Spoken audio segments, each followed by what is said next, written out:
And now, Eyewitness News NightBEAT. His days of avoiding justice are now over. Alex Kelly taken away in handcuffs after his sentencing for rape.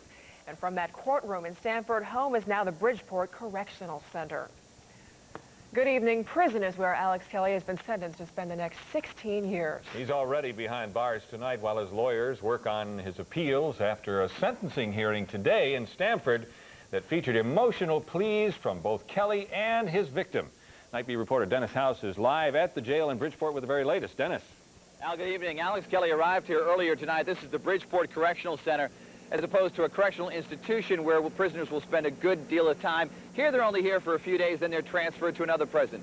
But we're told that Alex Kelly arrived here right after he was let out of the courtroom. He was brought into a processing area where he was forced to turn over all his personal belongings, watches, clothes, things like that, anything he may have had on him. He was then given his prison khakis after being strip searched, which happens to all prisoners. He was then put in a room all by himself. No visitors tonight. He may get visitors as early as Saturday, we're told, but tomorrow he has to put in a list of all potential visitors. Alex Kelly entered Stamford Superior Court clutching his girlfriend's hand while protesters jeered. Guilty! Guilty! Guilty! Guilty! Inside, Adrian Barcortolano, the woman Kelly is convicted of raping 11 years ago when she was 16, asked the judge to give her former childhood neighbor the harshest sentence possible, saying she is still afraid of him. She told the judge, quote, "I have been living in constant fear since I was 16 years old. I may look okay, but inside I'm not okay. I will never be okay." The former Darien High School wrestling star, who fled to Europe and lived as a ski bum for 8 years to avoid trial, asked the judge for leniency. Kelly apologized for his fugitive flight, but never admitted to rape. "I never meant to hurt her. I realize now that I did hurt her. I know it was wrong to run." The sentence stunned the courtroom. 16 years in prison, 10 years probation, a $10,000 fine, and Kelly cannot profit from TV or movie deals. I am grateful that Judge Tierney has finally sentenced Alex Kelly appropriately for what he did to me so long ago. And I hope that this sends a message out to other rape victims around the country. Prosecutors, obviously pleased with the sentence, say one thing was missing, a genuine apology from Alex Kelly. He said he was sorry that she misunderstood what his intentions were that night. That's sort of a slap in the face apology, in my opinion, and it shows no remorse whatsoever. After saying bye, I love you, to his parents and fiancé, Kelly was taken away in handcuffs to begin serving his prison term. His accuser, who pursued justice for 11 years, said this would be an unusual night. Will you be afraid tonight? Not tonight, for the first time in a long time. No comment yet from Kelly, his family, or his attorneys. Now, even though he's not eligible for parole until the year 2013, he will be getting out of jail this fall to attend his second rape trial. Al? Dennis House with our big story tonight on the NightBEAT in Bridgeport. Thanks. A big day for a storm named Danny. After slamming the Gulf Coast as a hurricane and later losing its luster, it's now re-energized over the Atlantic as a tropical storm. Let's check out the location tonight. It's centered off the coast of Virginia and at last word was headed to the east-northeast away from us. Right now the 11 o'clock coordinates are just coming in and Hilton is putting them together. He'll have them for you in just a moment. Now to the damage Danny did while over land. We begin in Norfolk, Virginia, where a tornado caused havoc, uprooting trees, bringing down electric lines, and damaging property. Heavy winds ripped the roofs from homes and tore apart a trailer. Despite the damage, there were no injuries. A little further south in Raleigh, North Carolina, many people are stranded and in the dark tonight. Flooded roads and downed power lines are making life a real mess out there with 100,000 people without electricity. More than 4 inches of rain have fallen in Raleigh. And in Clemson, South Carolina, workers managed to run to safety just before the roof of an office building came crashing down. It had been weakened by the weight of all that water that collected on it from torrential rains. The roof collapsed just a few blocks from Clemson University. And, of course, right here in Cromwell, the overcast skies played a major factor today at the Greater Hartford Open.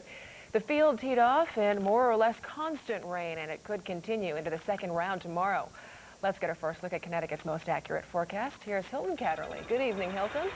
Good evening, Donna, Al, and as you just said, we're getting the latest coordinates in, which show Danny rapidly accelerating out into the Atlantic Ocean, picking up a little speed in terms of wind, but also moving on a path that makes it less and less likely that it would affect southern New England. So for tonight, we'll have periods of rain, overnight lows in the upper 50s to around 60 degrees. And then for tomorrow, after a little bit of morning rain, we could see skies turn partly sunny by Friday afternoon. Temperatures getting into the low to mid 70s on Friday. We'll have the latest coordinates on Danny, the very latest projected path for it, and your weekend forecast, which mentions some near record weather conditions. All that coming up shortly, folks. See you then, Hilton. Thanks. Firefighters tonight were battling a blaze at a chemical company in Bethel. The fire broke out at the Vanderbilt chemical plant after an explosion there. The company makes paints at that site. There's no word on the size of the explosion or if anybody was injured. Fire companies are pouring foam on the blaze currently. Sparks fly at a homeowners meeting tonight. The question that is dividing the community, should they all sell out for big bucks? Tonight, those who want to stay meet those who want to get out. NightBEAT reporter Jennifer Watson is live where that meeting was held in West Hartford. Jennifer? Al, it certainly was lively here tonight because to some it sounds like a good deal. Someone wants to buy your home for market value plus 20%. Well, to others, it sounds like a plan to break up a community. Are you here representing the town this evening? I am not here. I am here in my capacity as an individual who's a member of the town council. And I'm, excuse me. Is there any conflict of interest as you being the town council? It's a situation that has pit neighbor against neighbor. Bristol developer Victor Basile wants to buy the 172 homes that make up this neighborhood off New Britain Avenue across from West Farms Mall and put up another shopping mall. One obstacle for Basile, West Hartford Town Council member Bernie Jakes, who lives in this neighborhood, is against the proposal and organized this meeting to tell his neighbors what he thinks about Basile's plans. I think when you destroy a neighborhood, you destroy all neighborhoods. And I'm not going to allow my neighborhood to be destroyed or anyone else's neighborhood. Jakes had lawyers interpret a contract Basile has given homeowners that pays the homeowner $10. The homeowner agrees to let Basile buy their home, have 2 to 3 years to do it, and have conditions that let him break the contract. They can walk away from the deal. No money will change hands. You get to keep the $10. This map was also shown. Homes marked in red, not interested in Basile's offer. Homes marked in green, interested. Basile needs a majority to agree to sell to be able to buy and build. With only 10 to 12 homes giving the green light so far, it looks like Basile's project may not be a go. Mr. Basile does not have the vast majority, and he never will have the vast majority. Now, Victor Basile was not at the meeting tonight. Some people who were here say more people are interested in selling. They just haven't come forward. So far, though, at least 70 of the 172 homeowners are not interested. Al, back to you. Jennifer Watson on the NightBEAT. A lot of new developments in what was a cross-country manhunt for suspected serial killer Andrew Cunanan. Tonight is the search for answers. Early this morning, it was announced that the body in that Miami Beach houseboat was Cunanan's. Police say he'd stuck a .40 caliber handgun into his mouth and pulled the trigger, actually blowing off his face. His remains were identified by fingerprints. The 27-year-old Cunanan, described by his own mother as a gay gigolo, left no suicide note. With word of Cunanan's death comes his removal from the #1 position on the FBI's most wanted list. A banner reading "Found Dead" is now across his picture on the FBI's website. Cunanan had managed to elude capture even though his picture was plastered on TV, newspapers, wanted posters, and the internet. In fact, some gay websites featured links to the FBI site. New information on what happened in that houseboat before authorities fired tear gas in there, thinking Cunanan was hiding inside. The FBI saying now it's clear that he was desperate and that he shot himself after failing to get a false passport. Agents say he had contacted an associate about getting a passport within 48 hours of the Versace killing. The FBI also reporting it found and removed from the houseboat several items that might be used to put the pieces of this giant murder mystery together. A small safe was found near the body, and the affidavit said, quote, "There is probable cause to believe the safe may contain more evidence related to the 5 homicides." And what about the owner of that houseboat where everything went down yesterday? The FBI says it has located him And it turns out he has his own troubles with the law. Torsten Reineck, the houseboat owner, was picked up for questioning in Las Vegas, where he owns a gay bathhouse.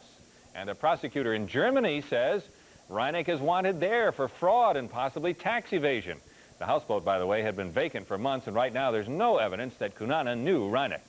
Meantime, in the city where the final murder took place, as did the end of Cunanan's life, many are feeling relief.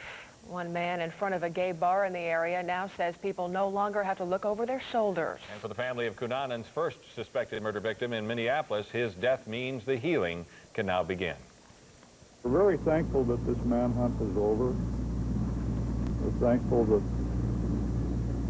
that the killings have stopped. Our hearts go out to the victims, to their families. We also pray that God's peace would be with the family of Andrew Cunanan. Also, the medical examiner will test Cunanan's body for the AIDS virus. Previous reports have Cunanan learning he was HIV positive several months ago, but authorities were not able to confirm he had the virus. And the death of this man, strongly believed to have been designer Gianni Versace's killer, does not close out that murder investigation. Among the unanswered questions about Cunanan, why did he kill himself? Is it because he had finished what he set out to do? Also, why did he target his victims? Were some targeted for revenge and others simply opportunity killings? And where does Versace's murder fall?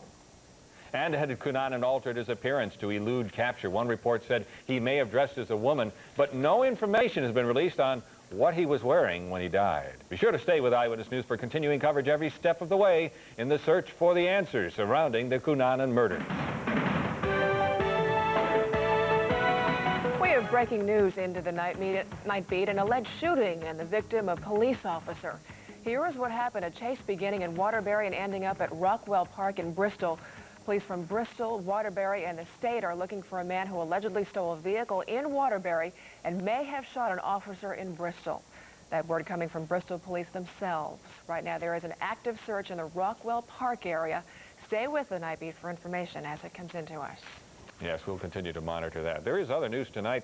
Something that's very interesting in the news. Where's the best place to raise a family, do you think? A children's advocacy group is giving its opinion tonight.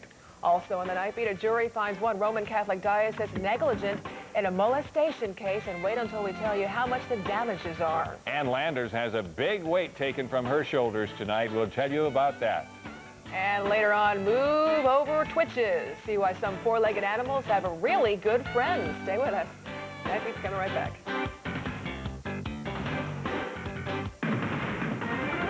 Channel 3 Eyewitness News. This is Connecticut's news station. Their stories of courage touched us all. Now we've invited them back to see how much their lives have changed. After the accident, doctors said he'd never walk or talk again. But a family's love helped make the impossible come true. A young boy with Tourette's syndrome gets the hope he needs from his football hero. These little things that he does for Steven keep him going. It's an hour of unforgettable updates on the next Maury. Join us at 9 right here on Channel 3.